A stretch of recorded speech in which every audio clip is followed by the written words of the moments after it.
Celebrities often do interviews to promote their upcoming projects, such as movie premieres and album releases. These interviews give us a unique glimpse into the lives of our favorite stars. People love to watch celebrity interviews because they provide a peek into the creative processes of some of the world's most successful individuals.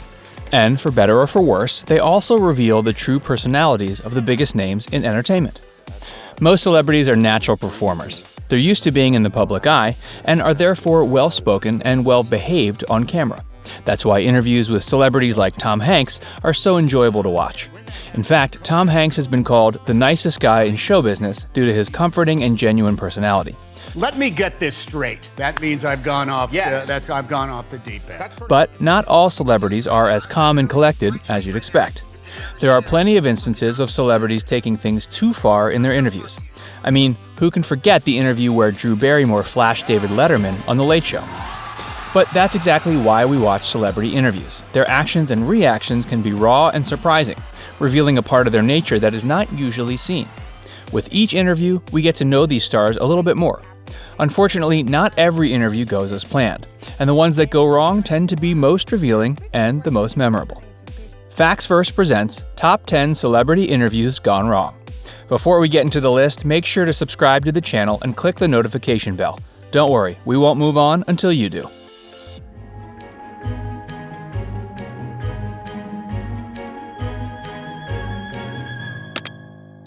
Finally, now let's take a look at some celebrity meltdowns, outbursts, and insults during interviews. Jerry Seinfeld is largely known for being the creator and star of the hit television series Seinfeld, which ended in 1998. Afterwards, he pursued a number of different projects, including the B-movie, which critics would later call the most important film of the decade. Can anyone work on the Krellman? While promoting the film, Jerry Seinfeld made an appearance on Larry King Live. During his interview, Larry King asked him about the ending of his hit television series. So they didn't cancel you. You canceled them. You're not aware of this? No, I'm asking you. You think I got canceled? Are you under the impression that I got canceled? Have I hurt you, Jerry? Jerry Seinfeld was visibly offended and continued to verbalize it for the duration of the interview. I went off the air. I was the #1 show on television, Larry. Do you know who I am? 75 million viewers. Last episode. Were you? We'll be right back. Jeez. It's worth noting that Larry King also made an appearance in the B-movie, so it's possible that Jerry Seinfeld was just doing a bit or playing a caricature of himself during the interview. Robert Downey Jr. is best known for playing Iron Man in the hugely successful Avengers franchise. But he had been through a lot before landing this iconic role, including a history of drug addiction. In an interview intended to promote a new Avengers film, Channel 4 journalist Krishnan Gurumurthy decided to ask about Downey Jr.'s troubled past. Or whether that's still something. I'm sorry, I really don't. What are we doing? Well, I'm just asking questions, that's all. Right. I mean, Okay. Bye. Thank you guys. Robert Downey Jr. got a lot of attention from the media following this bold move. He still stands by his action and later explained his thoughts during an interview on The Howard Stern Show. We're promoting a superhero movie. A lot of kids are going to see it. And that this has nothing to do with your agenda. Your creepy, dark agenda that I'm feeling all of a sudden like ashamed and obligated to accommodate your weirdo shit. I just wish I'd left sooner. This was a difficult situation to navigate, but luckily many fans supported Downey Jr.'s decision. To this day, he distances himself from problematic interviewers so that the situation is not repeated. Jesse Eisenberg has had an active career as an actor, starring in movies from The Social Network to Zombieland. While promoting the movie Now You See Me, he sat down for an awkward interview with Romina for Univision. Now You See Me is a movie about magicians, so much of the interview revolves around card tricks and related gimmicks. Romina seems ill-prepared for the interview, which Jesse Eisenberg pokes fun at in a manner that falls somewhere between arrogant and flirty. Do you know the comedian Carrot Top? Yes, horrible. Well, you were like the Carrot Top of interviewers. Yeah. Ooh. Yeah. No, and it's a good thing. It's I'm a good gonna thing. go cry now. No, don't cry now. Cry after the interview's over, because otherwise I'll look like I'm responsible for it. Although the interview seems lighthearted and sarcastic, the interviewer later called the actor a jerk, garnering a lot of attention from fans online. Can I just have you say my name into the camera? Just the word Romina? You're trying to find me in a crowded place. Oh, okay.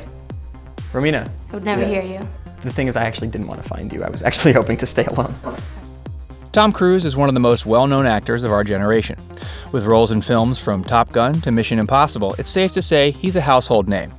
Over the years, Tom Cruise has been vocal in his belief in many things, namely Scientology.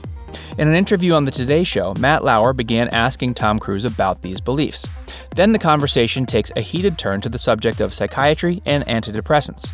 Cruise takes a firm stance before insulting Matt Lauer's intelligence. And I know that psychiatry is a pseudoscience. But here's the problem. You don't know the history of psychiatry. I do. But aren't there examples where it works? Matt, you don't even, you're glib. You don't even know what Ritalin is.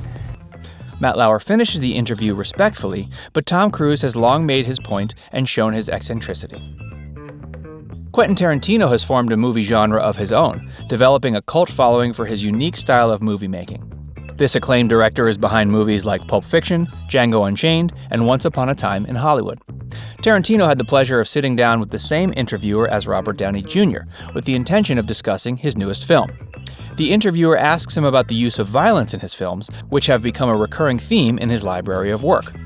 Unlike Downey Jr., who simply walked out of the interview, Quentin Tarantino remains in his chair and berates Guru Murthy in an eccentric and arrogant display. Don't ask me a question like that. I'm not biting. I refuse your question. Why? Because I'm here to sell my movie. This is a commercial for the movie. Make no mistake. Well, you interviews. Yeah. So you don't want to talk about anything serious? I don't want to talk about what you want to talk about. I don't want to talk about the implications of violence.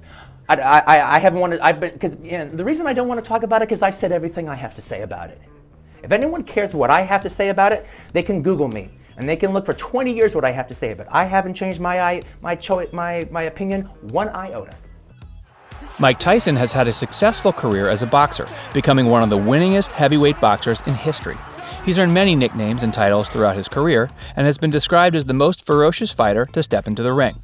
However, one of the dark spots in his career was being convicted for sexual assault and serving 3 years in prison. He was able to overcome this and return to boxing, enjoying many successful years and later retirement. Given his successful career, he remained a cultural icon after retirement. He even enjoyed a meeting with Toronto Mayor Rob Ford. Mike Tyson was invited to appear on the news to discuss this meeting, where the interviewer decided to ask him about his dark past. We know you're a convicted rapist. This could hurt his campaign. How would you respond to that? Hey, I don't know who said that. You're the only one I heard say that. You know what I mean? So interesting because you come across like a nice guy, but you're really a piece of shit. Hey, with that comment. Come on. That was a piece of fuck you. That was a piece of shit. You know, we're doing live TV. Hey, I don't care. What are you gonna do about it? All right, you got a show that you're doing tonight. How does it compare? I don't know. This was probably the last time Tyson was invited to appear on the Toronto News. It's more nerve-wracking to me to hear talking to a rat piece of shit like you. Come on, Mike. No, because you're a piece of shit. All right, really, we're gonna wrap up this interview. Thank you for coming in. Fuck you. R. Kelly is a recognized artist with multiple hits over the years, but his time in the spotlight was quickly muddied when allegations of sexual abuse arose.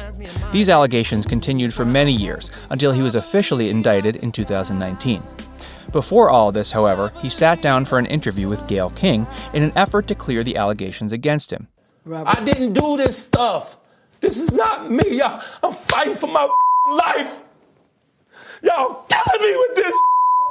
I gave y'all 30 years of my career. Robert. 30 years of my career. This emotional and dramatic display might have won some people over, but clearly he was guilty of the allegations, as he's now serving a jail sentence for them. Charlie Sheen went through a highly publicized meltdown in 2011. He was openly experiencing marital issues, drug abuse, and alcohol abuse, and was even accused of domestic violence. During this time, he did an interview with ABC News, addressing the unsavory headlines and his current mental health. Needless to say, things got pretty weird. Yeah, I am on a drug. It's called Charlie Sheen. It's not available because if you try it once, you will die. Your face will melt off and your children will weep over your exploded body. Charlie Sheen had a long road to recovery after this interview, but has since cleaned up and returned to acting. This is the president. I just have a different constitution. I have a different brain. I have a different heart. I have a different, I get tiger blood, man. Kanye West has been no stranger to controversial stories and headlines. Perhaps one of the most well-known is the time he interrupted Taylor Swift at the 2009 VMAs. More recently, in 2013, he was the subject of a parody sketch made on Jimmy Kimmel Live. Kanye, without even watching the whole sketch, immediately took to Twitter to share his frustrations. In an effort to squash the beef between them, Jimmy Kimmel invited Kanye onto the show to apologize. Please welcome Kanye West. Kanye took this opportunity to rant about much more than Kimmel's sketch. and I should be respected as such when I walk down the street. Don't ask me a question about something you saw in the tabloids. Don't try to antagonize me, because you know what? It's not safe for you in this zoo. You know, never think that I'm not from Chicago for 1 second. After several minutes of this, the two put their feud to rest. Kanye has even reappeared on the show in the years since. That wraps up our list of the top celebrity interviews gone wrong. But I want to know your opinion. You're the President of the United States. It's enough. Thank you. What's your favorite celebrity interview? Let us know in the comments below. And don't forget to subscribe to Facts Verse for more videos.